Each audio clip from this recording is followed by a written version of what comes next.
వచ్చినప్పుడు మీరే first audience.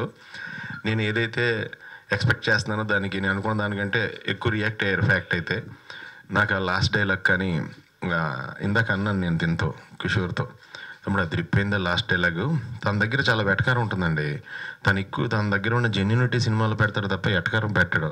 ఇక నుంచి ఆ ఎటకారం ప్రతి డైలాగ్లో కనపడాలని నేను రిక్వెస్ట్ చేసుకున్నాను. ఇప్పుడే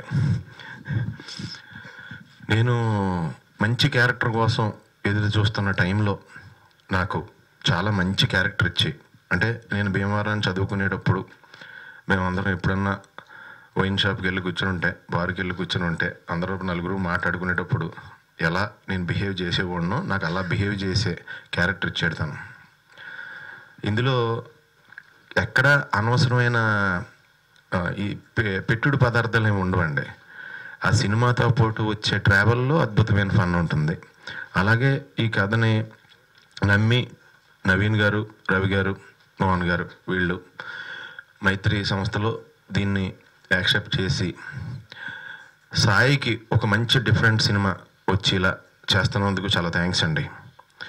అలాగే నాకు చాలా ఇష్టం సాయితో. నేను అనేవాడిని అప్పట్లో సాయిని చూసినప్పుడు ఫస్ట్లో, నేను డైరెక్షన్ చేస్తాను తమ్ముడు నీ గురించి అంత ఇష్టం నాకు. అయితే ఈ సినిమా అందరూ కూడా వేసంగాలం ఎండల్లో ఈ థియేటర్లోకి వెళ్ళి కూర్చుని సినిమా చూస్తే హ్యాపీగా నవ్వుకుంటూ ఒక మంచి ఫీల్తో ఇంటికి వెళ్తారండి. చాలా ఫీల్ గుడ్ లవ్ స్టోరీ అండి సినిమా. చాలా కొత్త కథ. సో ఇలాంటి కథలను ప్రోత్సహిస్తున్నారు కాబట్టి ఎవరికైనా కొత్త కథ ఐడియా వస్తే ఇమీడియట్గా మైత్రి మూవీస్ ఆఫీస్కి వెళ్ళిపోవచ్చండి. వాళ్ళు ఇమీడియట్గా తీసేస్తారు. అందరికీ చాలా చాలా థ్యాంక్స్ అండి. All the best. Wishing you all success. Thank you so much. నేను చిత్తలహరి వచ్చే టైంలో యాక్చువల్గా శుక్రవారం వచ్చేటప్పుడు ముందు పొద్దున స్కూల్ అంటే మార్నింగ్ షోకి వెళ్ళిపోయాడిని, మధ్యాహ్నం స్కూల్ అంటే మ్యాట్నింగ్కి వెళ్ళిపోయాడిని. సాయంత్రం ప్రైవేట్ ఉండేదండి. ప్రైవేట్కి ఇంగ్లీష్ సినిమాలు చూసేస్తూ ఉండేవాళ్ళం.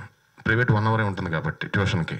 మా మాస్టర్ శుక్రవారం వచ్చిందంటే సునీల్ గారు వస్తాడు, ఎక్కడికి తప్పించుకోలేడు అని ఆయన కాన్ఫిడెన్స్. ఎందుకంటే వాళ్ళ ఇంట్లోనే టీవీ ఉంది, అప్పుడు మా ఇంట్లో టీవీ లేదు. చిత్తలహరి ప్రోగ్రాం శుక్రవారం వచ్చేదండి. పొద్దున్న పసివాడి ప్రాణంలో, కాశ్మీర్ లోయలో, కన్యాకుమారిలో ఆ సాంగ్స్ అవన్నీ చూసేసి నైట్ మళ్ళీ వెళ్ళి ఆ చిత్తలహరిలో వస్తుంది సాంగ్, అది చూడటానికి వెళ్ళి ఉండండి. అందరూ నన్ను చూస్తారని, మా మాస్టర్ మళ్ళీ చూస్తే కంటిన్యూషన్ మళ్ళీ ట్యూషన్ పెట్టేస్తారని ఆయన మంచం కింద దాక్కుని అందరూ చూస్తుంటే చూసేవాడిని. ఆయన నన్ను వెనకాల కాళ్ళు పట్టుకుని బయటికి లాగేవారండి. శుక్రవారం మటుకు మిస్ అయ్యేవాడిని కదండి ట్యూషన్, ఎందుకంటే చిత్తలహరి వల్ల. అప్పట్లో నేను అనుకోలేదండి చిత్తలహరి అనే సినిమాలో ఓ 25 సంవత్సరాల తర్వాత నేను మళ్ళీ యాక్ట్ చేస్తానని. చాలా సంతోషంగా ఉందండి. Thank you so much.